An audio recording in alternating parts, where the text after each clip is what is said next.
சொல்லி சாப்பாடு எடுத்து வச்சுட்ருக்காங்க. தங்கமயில் வராங்க. வந்துட்டு அத்தை நான் வேணா பரிமாறட்டுமா அப்படிங்கிறாங்க. இல்லைம்மா ஒன்றும் வேண்டாம் நீ போ அப்படிங்கிறாங்க. இல்லை அத்தை எந்த வேலையும் செய்ய விட மாட்டேங்கிறீங்க, அட்லீஸ்ட் பரிமாறையா செய்கிறேனே அப்படின்னு சொல்லி தங்கமயில் பரிமாற கேட்குறாங்க.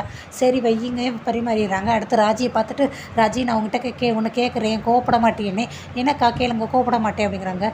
இல்லை மாமா அத்தனை பேருக்கு முன்னாடி கதிர் அடித்தாரே, அதனால மாமா மேலே உனக்கு கோவமே இல்லையா அப்படிங்கிறாங்க. எனக்கு இருக்க கோவம் வரப்போகுது, அதெல்லாம் ஒன்றும் கோவம் கிடையாது. வீட்டில் எல்லோரும் தப்பு செஞ்சு அடிக்கிறது அதுக்கடுத்து பேசுகிறது எல்லாமே இயல்பு தானே, எல்லார் வீட்லேயும் இது நடக்கிறதானா அப்படிங்கிறாங்க. இல்லை அது இருந்தாலும் மாமா வந்து அடித்ததுனால நீ கோவப்படுவா நான் நினச்சேன் அப்படிங்கிறாங்க.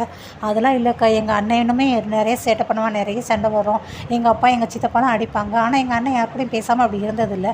எனக்கும் அதை பார்த்து வருத்தம் இருக்கும், ஆனால் நானும் யார் கூட பேசாமல் இருந்ததில்லை, எல்லார் கூடயும் பேசுவோம் அப்படிங்கிறாங்க. அடுத்து மீனா சொல்கிறாங்க, ஏன் மயிலக்கா உங்கள் வீட்டில் உங்கள் அம்மா உங்களை அடித்ததே கிடையாதா அப்படிங்கிறாங்க. இல்லை அடித்ததே இல்லைண்ணே, நீங்கள் அடி வாங்குற மாதிரி எதுவுமே செய்ய மாட்டிங்களா அப்படின்னு. அப்படி நான் எதுவுமே செஞ்சதில்லை, இந்த